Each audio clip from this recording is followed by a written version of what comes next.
Hello, good morning everyone. I am Regine Kamiki and second year student of Mindanao State University, Buo Campus, taking a course of Bachelor of Science in Environmental Science. So as of this moment, I am here in front of you reporting about my topic entitled Wildlife Resources Conservation and Protection, Republic Act Number 9147, together with my co-reporter Liza Cristoria.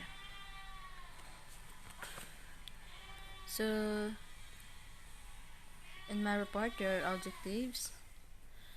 Number one, let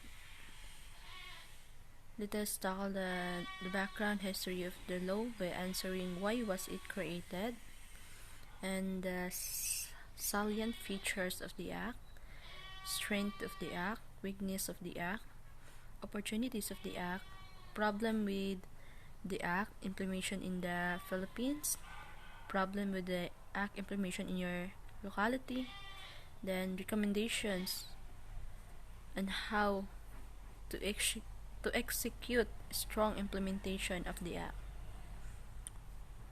So let us talk about the background of the law or the history of the law by answering why was it created. So Republic Act 9147, also known as the Wildlife Resources Conservation and Protection.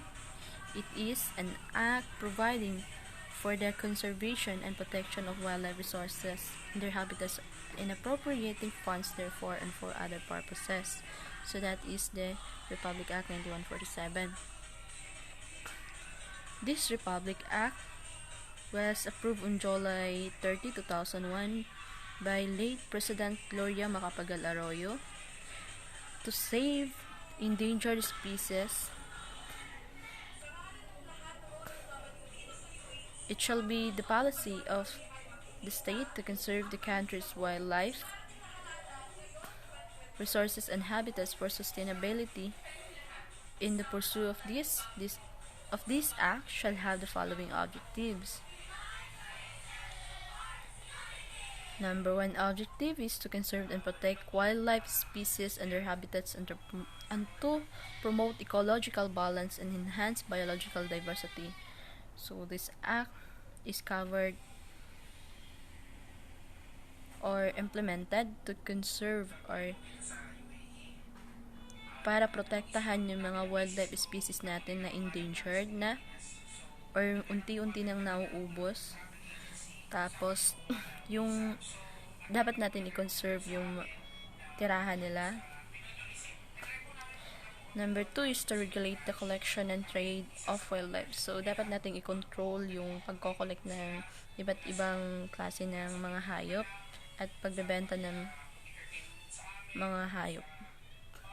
Number 3 is to pursue with due regard to the national interest, the Philippines' commitment to international conventions, protections of wildlife and their habitats. Number 4, to initiate or support scientific studies in the conservation of biological diversity. So,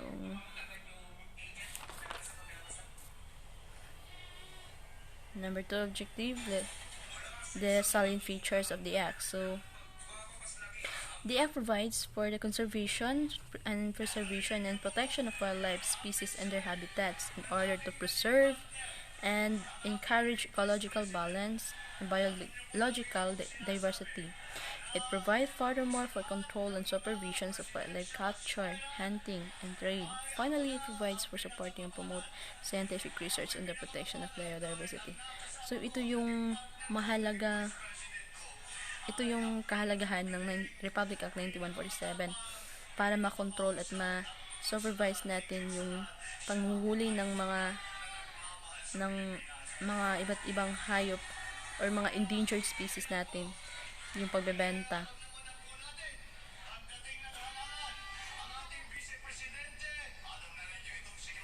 So let us talk about the strength of the act. So the Republic Act 9147 became one of the protection for the wildlife in municipality against illegal poaching. So ito yung batas na nagpoprotekta ng mga endangered species sa municipality natin against sa mga illegal na o illegally poachers, yung mga gumagawa ng mga illegal na paghahunting, panghuhuli ng mga iba't ibang hayop.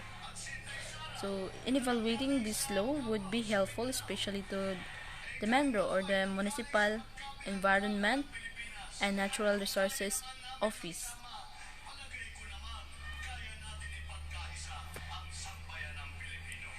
So, the Republic Act 9147, signed on July 30, 2001, is an act that give protection to all wildlife and conservation. So, protection to all endangered species, especially here in Philippines, we're one of the world's most biodiverse and fascinating countries, but also host to a great number of endangered species. So, dito sa Pilipinas, yung may maraming naninirahang mga iba't ibang o klase-klase mga hayop dahil ito lang ata yung hindi pala one of ano ba yun, parang ito na lang yung natitirang kagubatan o may malaking kagubatan, tama ba? Kaya maraming mga napupuntang mga hayop dito. So the Philippines have to over 700 threatened species. There are top 9 endangered species in the Philippines. Top 9 lang yung kinuha ko. So, number 1 is the Philippine eagle. Ito, unti-unti na din pong nauubos dahil siguro sa wala ng nasira na yung tirahan nila dahil sa deforestation, sa mga illegal logging. Number 2 is the tamaraw.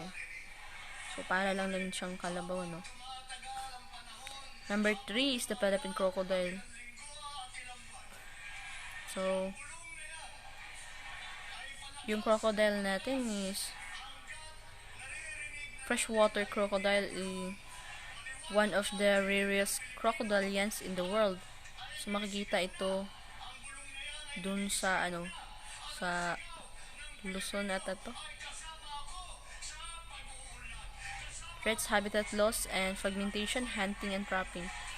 So, kaya nauubos sila kasi wala na silang matirhan. Tapos, hinahunting. At tinatrap sila o hinuhuli sila. So, number 4 is the Walden's Humble. Number 5 is the net coral. Number 6 is the Visayan warty pig. So, kung sino man yung nakakilala ng Visayan warty pig, parang sa Bisaya nito is baboy sulok, then tarsier.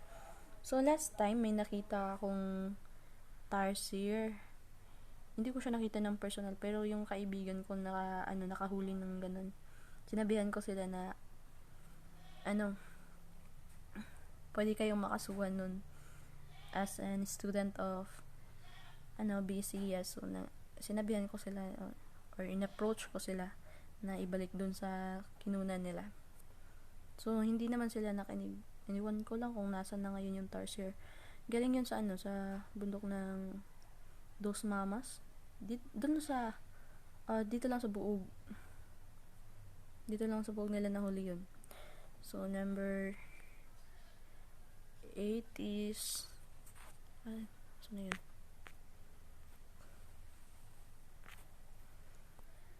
Number 8 is Philippine forest turtle. So, kaya pala na hindi na ako nakakita ng mga bao yun sa Bisaya, bao. Kasi naubos na din pala to. So, number 9 is Negros bleeding heart. Hindi ko alam kung paano to naubos. Siguro kino-collector tapos binebenta. So, number 4, let us talk about the weakness of the act. Hindi pa pala. So, since that we have this Republic Act, at least the endangered species are slowly protected. Since we have a policy on this, there will be an exchange or consequences if we regulate this policy or a rule. So yung Republic Act 9147, ito yung nagbibigay ng proteksyon para sa mga animals na unti-unting nauubos. Pag sinuway mo ito, may kaakibat na parusa or may mga fines, ganun. So, let us tackle about the weakness of the act. So, Republic Act 9147 weakness is if all illegal doing of human are continuously they don't follow the rule and do it in a legal way, then there will be no changes. Our wildlife are slowly taken and abused. So, kung hindi natin babaguhin yung pag-hunting natin, especially in hunting, deforestation, collection of animals, and illegal exporting, maaring mauubos pa rin yung mga endangered species natin o yung mga species natin. Kaya tayong mga tao, kailangan natin baguhin yung mga habit natin sa pagko-collect ng mga hayop. Ginagawa kasi natin itong pet. Hindi natin alam, lalo na pag hindi natin alam kung paano yung proseso, pwede din tayo yung makasuhan nun. So, let's move on to the opportunities of the act. So, it can give preservation to all endangered species. So, yung Republic Act 9147, pag sinunod natin ito, ma-preserve natin lahat ng endangered species natin. At ma-conserve natin yung environmental habitat nila para hindi sila wala ng tirahan. So, the right of a species to live freely and peacefully. So, para hindi natin sila magulo at mamumuhay sila ng matiwasay. So, it also protect ourselves as a human. So, tayong mga tao, pag wala tayong inaagrabyado, mamumuhay din tayong walang iniisip. Kasi peaceful yung environment natin eh. We will have a peaceful living. Yung wala tayong nasisirang tirahan, yung kagubatan natin. So, yun lang. Ibibigay ko na yung part ni Miss Liza Cristoria. Maraming salamat po.